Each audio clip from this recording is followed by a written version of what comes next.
It's Wednesday, November 21st, and I'm your host, Paula Hersey.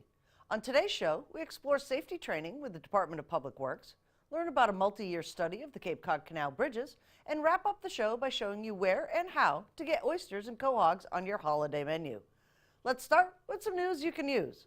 Amendments to the town's tobacco regulations will be one of the agenda items at the Board of Health's regular meeting on Tuesday, November 27th at 3 p.m. The draft regulations contain the expansion of the definition of tobacco products to include e-cigarettes, a raise in the minimum age for purchase, and public places where these products would be prohibited. Also on the agenda will be a proposed amendments to the interim saltwater estuary protection regulation to modify the existing interim regulation to limit its applicability to the Craigville Beach zoning district. That was a tough one. Rehabilitate or replace the Cape Cod Canal bridges. A multi-year study is currently underway by the U.S. Army Corps of Engineers, New England District, to determine whether the bridges need major rehabilitation or replacement. Stephen Tupper, Cape Cod Commission Transportation Manager, joins us in studio to tell us more about 5 public information meetings scheduled for December. Well, it looks like the study is finally done on the Cape Cod Canal bridges. With me today, Stephen Tupper, Transportation Program Manager for Cape Cod Commission. The evaluation study is done, and MassDOT has a study that's somewhat done as well. There's a whole lot to talk about today. Absolutely. And everybody loves to talk about the bridges. Absolutely. I'm sure it'll be a topic of conversation at many holiday dinners coming up. So I'd like to lay out some of the basic status on each of the studies. Okay. So there are 2 parallel studies going on. The Army Corps of Engineers is doing a major rehabilitation evaluation of the Bourne and Sagamore bridges, and then MassDOT is doing a canal area transportation study that looks more broadly at infrastructure around the canal area. Okay. Both of these studies are at a similar phase. They're hosting their final public meetings, which will then go into a final report. So an important stage for folks to get involved. Right. Let's just back up a little bit too. Studies are important before you go into any type of construction, these evaluation studies. So they're looking at a whole bunch of different factors. What type of factors do they look at in these transportation studies? Absolutely. Specifically, the Army Corps study is looking at the structural integrity of the bridges, something they keep a close eye on. But at this point, they're kind of taking a pause and really evaluating the structure and how it's going to perform in the long term, looking at what would be the cost to continue to maintain it versus replace the structures, and what would be the environmental impacts, what would be the impacts on the community of either of those alternatives. Okay. And then the MassDOT transportation, we were just talking before, the Belmont Circle, the rotary at the end of the bridge. Mm-hmm. That looks at the overall traffic patterns of both bridges and what's in between and on the ancillary roads. Absolutely. So a big challenge of the congestion that we feel at the canal is a lot of the approaching infrastructure that is certainly not living up to the modern day needs of the transportation system. So they'll look at potential improvements for vehicular access in that area, also looking at non-motorist access, so looking at improvements for pedestrians, cyclists, and how to improve transit in the area. So that looks very comprehensively at the transportation system in the scope of their study.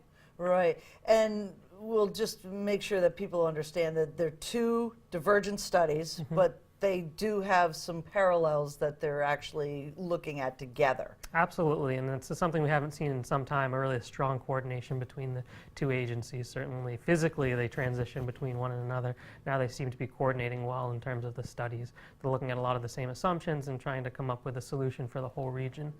This is a big once-in-a-century decision, really, what we do with the bridges and all the approaching infrastructure, so that coordination is very important. Right. And the studies really aren't available to the public right yet, are they? So a lot of the information to support them are for the MassDOT Canal Area Transportation Study. They have a project website that's up and available, and there's a series of public meetings with documentation for the last 4 years or so. So a lot of information to dig into there. The Army Corps has a little less available at this point. Really, their approach is to share it all during the series of public meetings that they have coming up in December. That's an opportunity for folks to see what the Army Corps has been working on and also weigh in with their opinions as well. Right, and there are several meetings starting Tuesday, December 4th. They're going to be at Bourne High School. The 5th, they're going to be at Plymouth High School. Because again, it's not just the folks that live on Cape Cod, it's the people that live off the Cape and try to get to Cape Cod, either for their work or for deliveries or commerce. Thursday, there's December 6th is Nantucket High School, because the islands are affected. Absolutely. Martha's Vineyard is the 11th, and then finally Barnstable on Wednesday, December 12th. So there's a number of meetings that people can attend. Kind of talk a little bit about how the commission fits into all of this. So we've been participating on the working group with the MassDOT Canal Area Study, so weighing in at important decision points along the process. And also just more globally, we're bringing a perspective of all 15 communities to these studies. And we want to make sure that these entities, state and federal entities, understand the importance of the bridges to our region. Certainly folks complain about the traffic in the summer, but it's not just that. It's really the lifeline for the entire region, and having reliable bridges is critical to the long-term sustainability of our region. So really bring that and make sure we bring the perspective of all 15 communities to the table. Right. And as transportation manager the program manager for the commission, what are some of the things that you're looking at for, I don't want to say that you're looking for specific outcomes, but what are you looking at or want to look at these evaluation studies? So in the broad sense, we want to look for a long-term option that's best for the region. But more specifically, there's a whole host of considerations in that. So from the most local, certainly the canal splits the town of Bourne, and there's some very unique challenges there in terms of emergency response, getting folks to school. So we want to make sure those local considerations are being well addressed. I know the town's also been very highly involved in this study. But we also want to make sure it's understood that it's important to all 15 towns, and that reliable access over the bridge is important for the long term.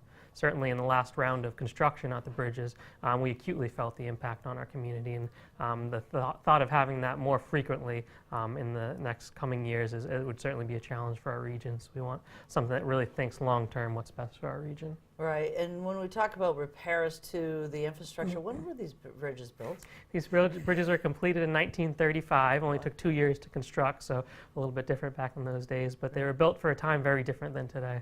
Back then, Cape Cod had a population of about 36,000 people. Today, we're over 200,000, and certainly the visitation here, the seasonal visitors, over the bridges, we get about 35 million trips a year.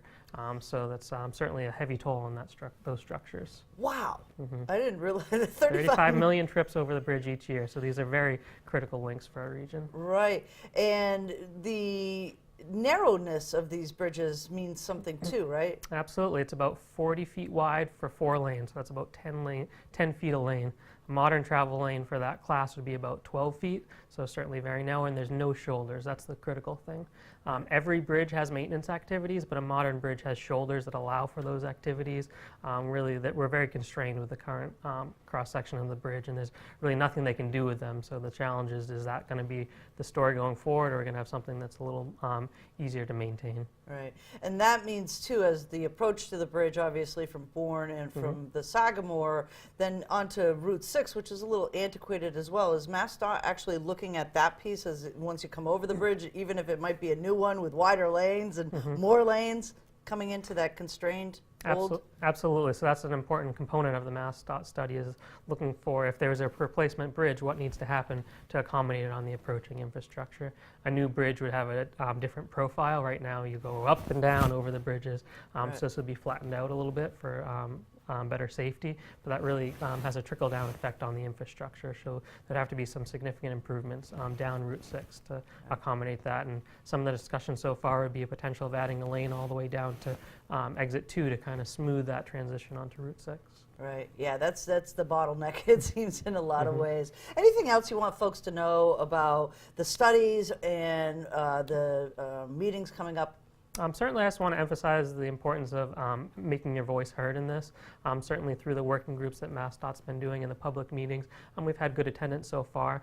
But I think we want to make a clear message to our state and federal partners, the importance of these structures, the importance of making a decision that is in the best interest of this region. I know there are diverging opinions on some of the details, but I think we should have a clear, unified message that something needs to be done for the long-term sustainability of the region. Right, and they can find the meetings where? Both Army Corps and Mass DOT have sites with this information. We'll also post all this information on the Cape Cod Commission website, capecodcommission.org. Excellent. Thanks so much, Steve. Nice talking with you. The Department of Public Works has a new safety training program. Megan Savage, safety officer, shares with us how the program got started and some of the training that's provided to employees. Safety is of paramount importance here at the town of Barnstable, and we have a safety officer with me today, Megan Savage. Megan, you're starting some trainings, you're continuing trainings. Tell us a little bit about how the safety program got started here in the town of Barnstable. Well, a few years ago, Dan Santos, the director, and Rob Steen, assistant director, had realized that safety was really lacking within the Department of Public Works, so they fought for a safety officer position to come in to help with that, to help create plans and make sure that the guys have a safe working environment, guys and girls.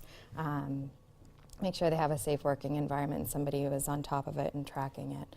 So they got me in. Got you in. Part of what, when we think about safety, we think about, Band-Aids and after the fact, but the safety training really literally is to make them work smarter. Yeah, correct? So we're trying to be proactive so that we don't need the Band-Aids and we don't need the time off. So we've been working together with all the employees to come up with better safe operating procedures, better way to do things, making sure we have all of the right safety equipment, that they have the right tools to get their job done effectively, efficiently, and safely. Right. So how does this program dovetail with OSHA? OSHA, we basically are following OSHA's regulations. OSHA is for the private sector, but the state has enacted, actually it'll be February of 2019, where it is law that all Massachusetts municipalities have to comply with OSHA regulations. So basically we are following OSHA's regs, and we're kind of a little bit ahead of the curve since we started a little bit earlier, creating safety plans, trenching and excavation, hazard communication, all of these plans that are required by OSHA for your employees. So we're getting there to be up to par with what OSHA is requiring. Right. And Barnstable is the largest town here on the Cape out of the 15 towns. So you're actually helping other towns come into compliance as well with some safety trainings? With the trainings, yes, absolutely. We've opened up to other towns an aerial rescue training, an electrical hazardous awareness training. We'll be holding flagger certification training next week that other towns are accompanying us with. There's going to be a large mower training coming up. So I've been hosting for a few months now to other towns to try to help them, because it's difficult to get off Cape and to send folks. They're usually very far away, Western Mass and stuff. So I've been working a lot with Bay State Roads to get instructors down here that we could open up to other towns. Right. So just recently there was, and this one is near and dear to my heart as we come into the winter season and we woke up to snow this past week, is the storm damage training. People don't realize when they think that they can't get out on their roads because there's a tree down, there's a whole lot that goes into that. So tell us a little bit about the chainsaw and the storm damage training that happens. So we've been doing chainsaw training the last couple of years. We started out with the level 1 and 2 basic safety training for techniques. And this storm damage training that we're doing, it's a 2-day course, helps with the different tensions that they have from a storm. It's not typical, you go into a yard and you cut down one tree. When the storm happens and, high winds, there's trees falling in every direction, and it gets very dangerous. If you cut in the wrong area, it could spring back and kill you. So this class shows you how to deal with those different tensions, different techniques that it was interesting to watch, because I never would have thought of some of the simple things that you can do to just keep yourself safe. Some of the simple techniques, and it's been excellent. I've heard nothing but great feedback. We have not only DPW guys, but some of the Marine Environmental Affairs folks have been coming too. So they went to level 1 and 2 last week, and they're joining us for the storm damage this week. So. Right. It's been excellent. And that goes right along also with this aerial one. When we were talking pre-interview, I hadn't realized it brought back a story that made you laugh from my past, but what happens when somebody gets caught in a bucket truck or in a tree? So the aerial rescue training, was for both bucket and for the climbers. We have a couple of arborists that are climbers that will climb up the tree and fell the tree. So for the bucket piece, they practice self-rescue. If the bucket, was not able to function, if it got hit by another vehicle, something like that, they have emergency lines where you actually rappel out of the bucket. And I got to try it. It was scary and it was awesome. And then the climbing piece, we actually had one of our arborists, Mike White, had gone up, and there was a scenario being that the arborist that was in the tree got hit in the head, was unconscious. He had to climb up, hook up that individual, and then help get him down to safety, in the scenario that EMS couldn't get there in appropriate time. But this gave them the right techniques to be able to do that, to help somebody if there was an emergency, to get them down faster so that, once EMS did get on site, they could start treatment immediately, and we didn't have to wait for a ladder and everything else. Right, and time can be of an essence when there's an Yes. accident like that. So we think about safety training and the tracking of some of these types of trainings. Because it's so new, you don't have any data yet. So what's moving forward? How will that track, and how will you find trends? So currently I have started to create kind of a database for our folks of what trainings they've had, and we're working together with the different supervisors for what trainings they think each individual needs for the tasks that they perform, so that we can try, for new hires, get them into these trainings right away so that we can avoid any sort of injuries. As far as incident and injury tracking, anytime there's an accident or a near miss, an almost accident, I've been going in and doing investigations and, how did this happen? Why did this happen? What can we do to prevent it from happening again? So we'll be tracking trends to see, is it faulty equipment? Is it, human error? To figure out why these things are happening when there is an injury or an incident, so that we can hopefully prevent it from ever happening again. Right. What kind of feedback are you getting from employees? It's funny. When I first started, people did not want to wear hard hats. I still get some gripes, but mostly the feedback is very positive. I get a couple of folks that say, I wish we could implant a GPS in you so I know when you're coming, so I know when to put the hard hat on. But other than that, mostly everybody's been pretty good, and they actually, we have a group of folks that are on the safety committee, and we try to meet monthly. It's not always that great. Things are so busy, but I actually have folks that will come to me and say, all right, Meg, this is what we're doing. What can you help me with? Or I need different PPE. The homeless camp cleanups we do. Just having the puncture-resistant gloves, and for some of them they're very, very nasty, and making sure we have the right coveralls, Tyvek suits, and things like that. So they're actually being proactive and coming to me and say, this is the scenario. How can you help me? What can we do to make this better? So honestly, it's been super positive. I was surprised. I thought it was going to be a bigger fight. I'm not going to lie. But again, as they start to go through some of these trainings, they realize the importance and then start to think on their own, Yes. geez, well, I'm going to encounter this type of situation maybe in 2 months or maybe in a half a year because we're doing X, Right. and they're already starting to think safety. Yep. So we're getting there. We Excellent. still have a couple of tough nuts to crack, but that's anywhere you go. Anywhere you go. What do you want folks to know, our citizens, when your crews are out there, how can we help you be safer? Pay attention in work zones. That's the biggest thing, especially, we talked about the aerial rescue in the bucket trucks. There's been so many injuries from folks that have hit a truck when a worker is in it.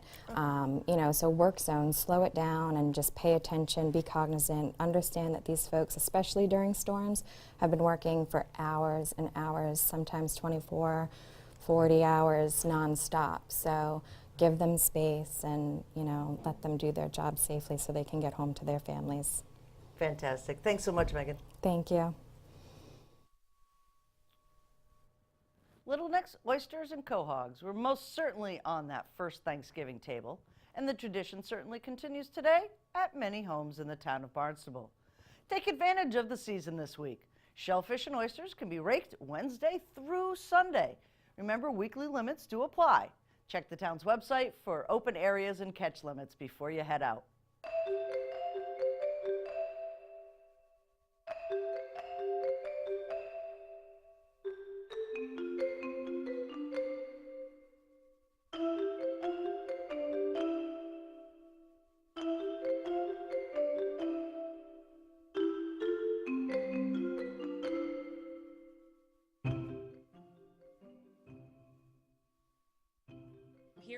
Scudder Lane. You can go to the left or the right. You will find oysters on either side. All beautiful oysters ready to go.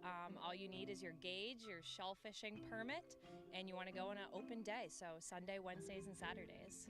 Today, you know, it feels very warm out here. It's probably like 65 degrees, but the water is 59 degrees. So if you're wearing waders and you're going into the water, I highly recommend wearing a personal flotation device. You know, it's an easy thing to chuck on if you're by yourself and you're shell fishing when it's cold out.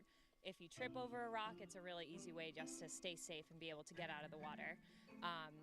You know, it's always good to wear gloves. These oysters are like razor blades, and we check a lot of bloody oysters, so keeping your hands safe, you know, you don't want to get infections, all those good things. Our shellfish team does an amazing job. It's a lot of really hard work all year to get them to this size, so, you know, they have really good rings around them, really good growth from all the plankton in Barnstable Harbor, so it's really exciting that we have this awesome product for people. And there's other shellfish to be had here, right? Yes, there's no shortage of shellfish down at Scudder Lane. So we have oysters, you know, that's why most people are here today, but this whole area you see behind me was closed all summer. So it's awesome to have it open because you can go and get quahogs. So hard-shelled clams are on either side, and same with some soft-shelled clams. Did you get a basket of oysters? I got my fill. I do every year. I love coming out on opening day. It's always a thrill. Really a nice day. Everything I saw was well beyond the minimum size, and just can't wait to try them later on today. Was it easy to get your half peck there? I'd say it could not have been any easier. I didn't wear my waders. I didn't need a rake. I just bent down and picked them up. It was just beautiful.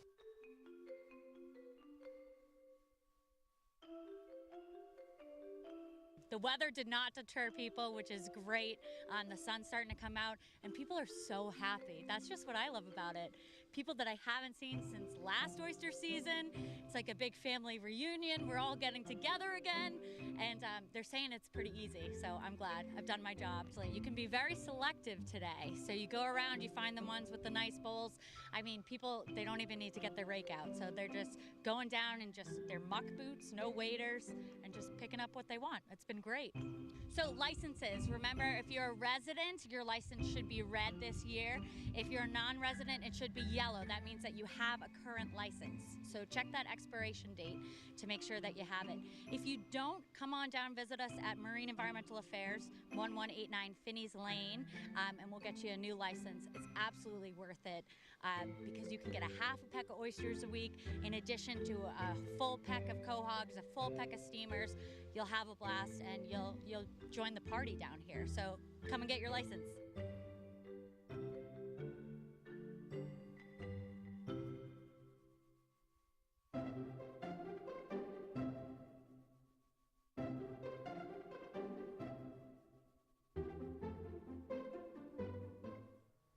Here's a look at the community calendar.